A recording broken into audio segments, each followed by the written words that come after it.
നമസ്കാരം. പ്രവാസി മലയാളിയിലേക്ക് സ്വാഗതം.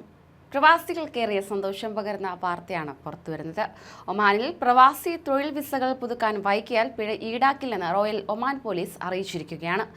രാജ്യത്തെ തൊഴിലുടമകൾക്കും വ്യക്തികൾക്കുമാണ് ഈ ഇളവ് ബാധകമാക്കിയിട്ടുള്ളത്. ഏപ്രിൽ 6 മുതൽ പ്രവാസി താമസ പെർമിറ്റ് പുതുക്കുന്നതിൽ നിന്നും ഒഴിവാക്കുന്നതായിരിക്കും. ഈ ഇളവ് 2022 സെപ്റ്റംബർ 1 വരെ ഉണ്ടായിരിക്കുകയുള്ളൂവെന്ന് റോയൽ ഒമാൻ പോലീസ് ചൊവ്വാഴ്ച പുറത്തിറക്കിയ പ്രസ്താവനയിൽ അറിയിക്കുകയും ചെയ്തിട്ടുണ്ട്. തൊഴിലുടമകളും വ്യക്തികളും 2022 സെപ്റ്റംബർ 1 മുമ്പ് പ്രവാസി റെസിഡൻസ് കാർഡും പുതുക്കുന്നത് ഉറപ്പാക്കണമെന്ന് പ്രസ്താവനയിലൂടെ അറിയിച്ചു. സുൽത്താൻ ഹൈതം ബിൻ താരിഖിന്റെ നിർദ്ദേശപ്രകാരമാണ് നടപടി സ്വീകരിച്ചിരിക്കുന്നത്.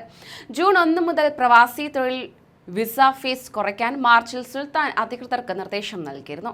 ഒമാനി നിയമമനുസരിച്ച് താമസാനുമതി വൈകുകയോ പുതുക്കുകയോ ചെയ്യാതിരിക്കുകയോ ചെയ്താൽ പ്രതിമാസം 50 ഒമാനി റിയാലാണ് പിഴ ഈടാക്കുക. അതേസമയം ഒമാനിൽ പ്രവാസികളുടെ തൊഴിൽ പെർമിറ്റിന്റെ കാലാവധി 3 മാസത്തേക്ക് കൂടി നീട്ടിയിരിക്കുകയാണ്.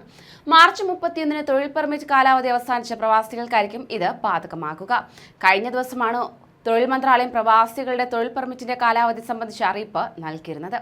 രാജ്യത്തെ സ്വകാര്യ മേഖലയിലെ സ്ഥാപനങ്ങളുടെ പ്രവർത്തനത്തിൽ കോവിഡ് പ്രതിസന്ധി സൃഷ്ടിച്ച ആഘാതം മറികടക്കുന്നതിനുള്ള സഹായമെന്ന നിലയിലാണ് ഇത്തരം ഒരു തീരുമാനം കൈക്കൊള്ളുന്നതെന്ന് ഒമാൻ തൊഴിൽ മന്ത്രാലയം അറിയിച്ചു.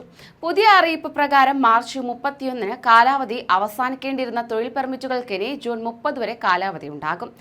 അതേസമയം രാജ്യത്ത് പൊതുമാപ്പ് കാലാവധി ജൂൺ 30 വരെ ദീർഘിപ്പിച്ചിരിക്കുകയാണ്. തൊഴിൽ താമസ രേഖകളുമായി ബന്ധപ്പെട്ട പിഴകളില്ലാതെ ഒമാൻ വിടുന്നതിനുള്ള സമയപരിധി ദീർഘിപ്പിച്ചിട്ടുണ്ട്.